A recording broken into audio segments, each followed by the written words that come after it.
السلام علیکم معزز سامعین، امید ہے کہ آپ سب خیریت سے ہوں گے اور ہماری پچھلی ویڈیو سے بہت کچھ سیکھ رہے ہوں گے۔ تو آج ہم آپ کو سورۃ انفال کی کچھ معلومات دیں گے۔ تو چلتے ہیں ویڈیو کی طرف۔ ویڈیو شروع کرنے سے پہلے اگر آپ ہمارے چینل پر نئے ہیں تو چینل کو سبسکرائب کریں اور ساتھ میں دیے گئے بیل آئیکن کو ضرور پریس کریں تاکہ ہماری آنے والی نئی ویڈیوز آپ تک جلد از جلد پہنچ سکیں۔ سورۃ انفال مدنی سورت ہے۔ اس میں 75 آیات اور 10 رکوع ہیں۔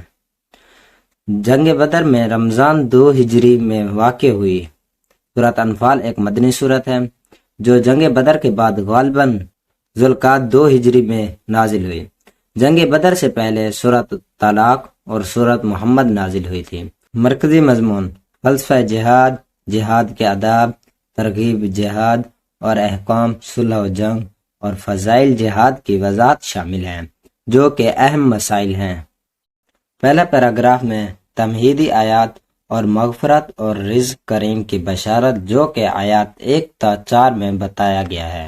دوسرا پیراگراف میں جنگ بدر کا پس منظر اور مقاصد جنگ کے بارے میں آیات 5 تا 14 میں بتایا گیا ہے۔ تیسرا پیراگراف میں فرضیت جہاد اور سمع و طاعت کی ہدایت کے بارے میں آیات 15 تا 23 میں بتایا گیا ہے۔ چوتھے پیراگراف میں قریش مکہ کے جرائم جنگ کا جواز آیات 29 تا 40 میں بتایا گیا ہے۔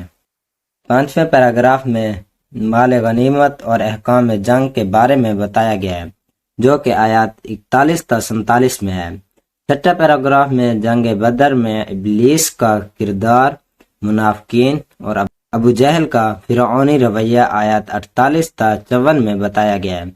ساتواں پیراگراف میں احکام صلح و جنگ آیات 55 تا 71 میں بتایا گیا ہے۔ آٹھواں پیراگراف میں اختتامی آیات اور مغفرت و رزق کریم کی بشارت کے بارے میں آیات 72 تا 75 میں بتایا گیا ہے۔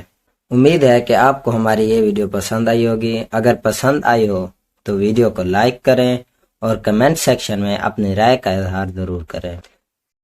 اگر آپ بھی سورۃ انفال کے بارے میں کچھ معلومات رکھتے ہیں تو کمنٹ سیکشن میں شیئر ضرور کریں تاکہ ہمارے بھی علم میں اضافہ ہو سکے۔ تو ملتے ہیں اگلی ویڈیو میں، تب تک کے لیے اللہ حافظ۔